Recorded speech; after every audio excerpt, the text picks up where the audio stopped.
Janata garage గా పనిచేస్తున్న TRS తలుపులు ఎప్పుడు తెరిచినా ఉంటుందని కష్టాల్లో ఉన్న ప్రజలంతా గ్యారేజ్ కి రండని హరీష్ రావు పిలుపునిచ్చారు. మల్కాజిగిరి హనుమాన్ నగర్ 22A సమావేశంలో టీఆర్ఎస్ ఎమ్మెల్యే హరీష్ రావు మాట్లాడుతూ హైదరాబాద్ పరిధిలో ఉన్న భూములు మొత్తం వ్యవహారం నా చేతిలోకి రావాలని రెవెన్యూ మంత్రి భారీ ఎత్తున నిషేధిత జాబితాలో చేర్పించి పెట్టుతున్నారని హరీష్ రావు ఆవేదన వ్యక్తం చేశారు. ప్రభుత్వం చేతిలోకి ప్రైవేటు ఆస్తులు తీసుకొని కాంగ్రెస్ ప్రభుత్వం ప్రజలను తీవ్ర కష్టాల పాలు చేస్తున్నారని అన్నారు. కళ్యాణ్ లక్ష్మి, షాదీ ముబారక్, కేసీఆర్ కిట్టు కనుమరుగు చేసేందుకు రేవంత్ రెడ్డి ప్రభుత్వం చేస్తుందని ఆగ్రహం వ్యక్తం చేశారు.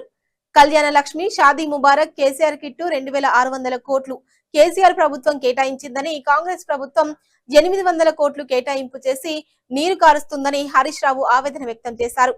2600 కోట్లకు 800 కోట్లు కేటాయించారంటే ఎంత వ్యత్యాసమో చూడండి అని హరీష్ రావు విమర్శించారు. మల్కాజిగిరి పరిధిలోనే 30,000 ఇండ్లు నిషేధిత జాబితాలో ఉందని హరీష్ రావు ప్రభుత్వంపై ధ్వజమెత్తారు. రిజిస్ట్రేషన్ చేస్తలేదు సబ్ రిజిస్ట్రార్ గారు, ఎందుకని చెప్పి వెళ్ళి అడిగితే ఇది 22A కిందకు ఉంది. అదేంటి ఇది లింక్ డాక్యుమెంట్స్ ఉన్నాయి, అన్నీ ఉన్నాయి కదా, ఫ్రమ్ పాస్ట్ 5 years నుంచి అన్నీ ఉన్నాక ఎందుకు ఫ్రమ్ పాస్ట్ 40 years నుంచి ఉన్నాయి కదా, ఎందుకు చేస్తలేరు అంటే ఇది కాంగ్రెస్ గవర్నమెంట్ వేస్తారు, దీంట్లో 22Aలో వేస్తారు, సో వి కాంట్ రిజిస్టర్ అని చెప్పారు. మరి ఎలా ఏంటి ప్రాసెస్ ఏంటంటే అడిగితే కలెక్టర్ నుంచి NOC తీసుకురమ్మని చెప్పారు. కలెక్టర్ ఆర్ ఎంఆర్ఓ దగ్గరికి వెళ్తే తనేమో ఇవి మాకు తెలియదు, ఇది ఎలా చేయాలో, ప్రాసెస్ కూడా ఎలా చేయాలో అని అంటున్నారు. అది కాదు మేడం, మనకి NOC మీరే వేశారు కదా, ఇక్కడ మనకి నోటీస్ ఉంది, నోటీస్ డౌన్లోడ్ చేసుకున్నాను గవర్నమెంట్ పోర్టల్లో ఉంటే. ఐజీఆర్ అమలు చేస్తున్నటువంటి దోపిడీ చట్టం 22A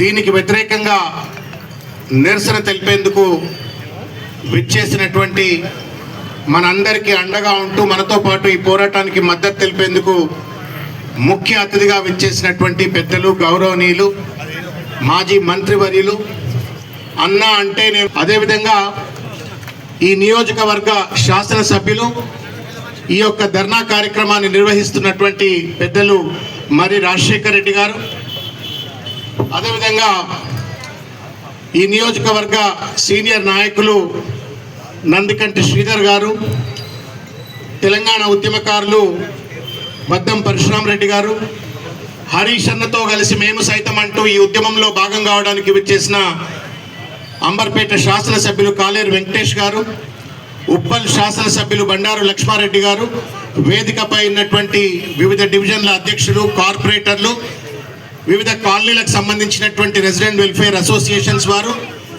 బీఆర్ఎస్ పార్టీ కార్యకర్తలు, నాయకులు, మీడియా మిత్రులు అందరికీ కూడా హృదయపూర్వకంగా నమస్కారం.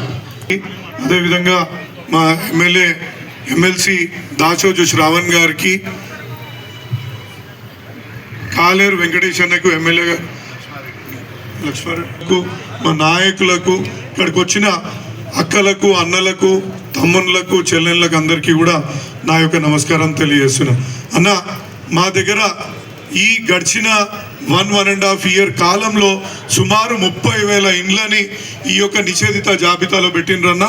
మాకు వక్ఫ్ బోర్డులో ఇంతకుముందు ఎప్పుడు కూడా నిషేధిత జాబితాలో లేకుండే, ఒక 20 ఎకరాలు కబ్జా పెట్టుకోవడానికి దాన్ని కూడా నిషేధిత జాబితాలకు తీసుకొచ్చిండ్రు. అసలు ఉదాహరణలు చెప్పుకుంటూ పోతే అనేక ప్రాంతాలు అసలు వాళ్ళకి అర్థమే అవుతలేదు. ఇప్పుడు ఇంతకుముందు బాబు చెప్పినట్టు ఒక డిఫెన్స్ కాలనీ, ఇంతకుముందు ఒక జూపల్లి హోమ్స్, వాళ్ళు ఒక చట్టబద్ధంగా కొనుక్కున్న ఆస్తిని వీళ్ళు ముటేషన్ చేయని కారణంగా, ప్రభుత్వ అధికారుల నిర్లక్ష్యం కారణంగా వీటిని అన్నిటిపైన కూడా నిషేధంలోకి పెట్టడం జరిగింది. వీటిపైన మేము సమగ్రంగా పోరాడుతున్నాం. మొన్న ఒక 6 నెలలు వక్ఫ్ బోర్డు దగ్గర తిరిగి, అయ్యా మీరు ఇది తప్పు చేస్తున్నారు, మీరు ఇన్ని ఇండ్లని మీరు ఈ విధంగా చేయొద్దు, మీరు అంటే ఆస్తి యజమానులని ఇబ్బంది పెట్టొద్దు అని అనుకునే మొన్ననే ఒక ఆర్డర్ ఇచ్చిండ్రు అన్న వాళ్ళు. లేటెస్ట్గా కూడా ఈ వక్ఫ్ బోర్డు ఒక 10,000 ఇండ్లని దాని నుంచి రిలీజ్ చేయించుకోగలిగినాం. ఇంకా ఇంకా పోరాటం చేయాల్సిన అవసరం ఉంది. ఇంకా చెప్పుకుంటూ పోతుంటే మా దగ్గర 30,000 ఇండ్లని, అవి అంటే ఇల్లు అన్నప్పుడు ఒక చిన్న సెంటిమెంట్, ఒక ఇల్లు అన్నప్పుడు గన్మెన్లు లేరు, మోటార్ సైకిల్ మీద ప్రజల మధ్య, ప్రజలలో ఒకటిగా ఉండే మన ఉప్పల్ శాసనసభ్యులు బండారు లక్ష్మారెడ్డి గారు, గౌరవనీయులు ఆనాడు తెలంగాణ ఉద్యమంలో కానీ నేడు ప్రజా సమస్యల పోరాటంలో అటు శాసన మండలిలో బయట నిత్యం ప్రజా సమస్యలపై పోరాడుతున్నటువంటి శాసన మండలి సభ్యులు మిత్రులు దాసోజు శ్రవణ్ గారు, సీనియర్ నాయకులు మిత్రులు పరశురామ్ రెడ్డి గారు, గౌరవ సీనియర్ కార్పొరేటర్, వివిధ కాలనీల 2A వల్ల నష్టపోయి మాకు న్యాయం చేయండి అని ఇక్కడికి వచ్చినటువంటి బాధితులు, వారి కుటుంబ సభ్యులు, బీఆర్ఎస్ కుటుంబ సభ్యులు, మీడియా మిత్రులు అందరికీ పేరు పేరున నమస్కారం. ఇందాక గౌరవ శాసన మండలి సభ్యులు చెప్తూ ఒక మాట అన్నాడు, ఈ రాష్ట్రం పిచ్చోడు చేతిలో రాయిలాగా మారిపోయింది. ఈ రాష్ట్ర ముఖ్యమంత్రి ఎప్పుడు ఏ తుగ్లక్ నిర్ణయం తీసుకుంటాడో, ఎప్పుడు ఏ పిచ్చి పనులు చేస్తాడో అర్థం కావడం లేదు.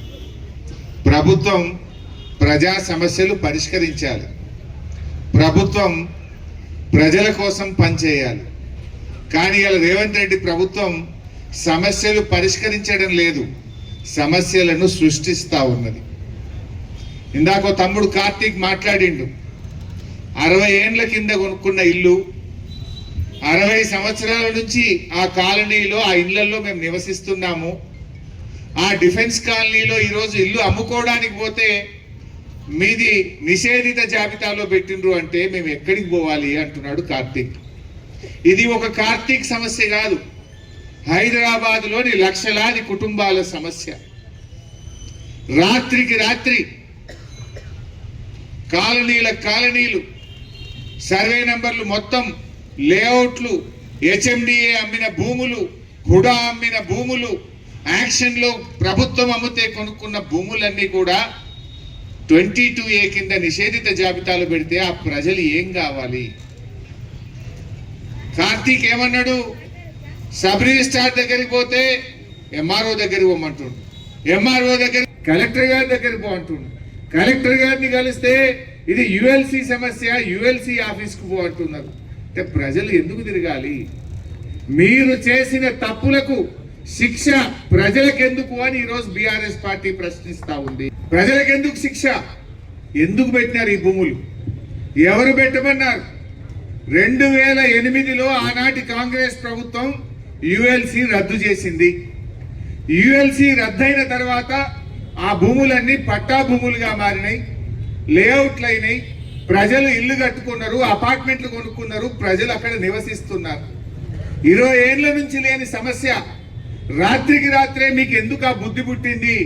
ఆ యుఎల్సిలో పరిష్కారమైన భూములన్నీ కూడా ఎందుకు నిషేధిత జాబితాలో పెట్టారు అని ఈరోజు మేము అడుగుతా ఉన్నాం. ఒక రంగారెడ్డి జిల్లాలో 7,000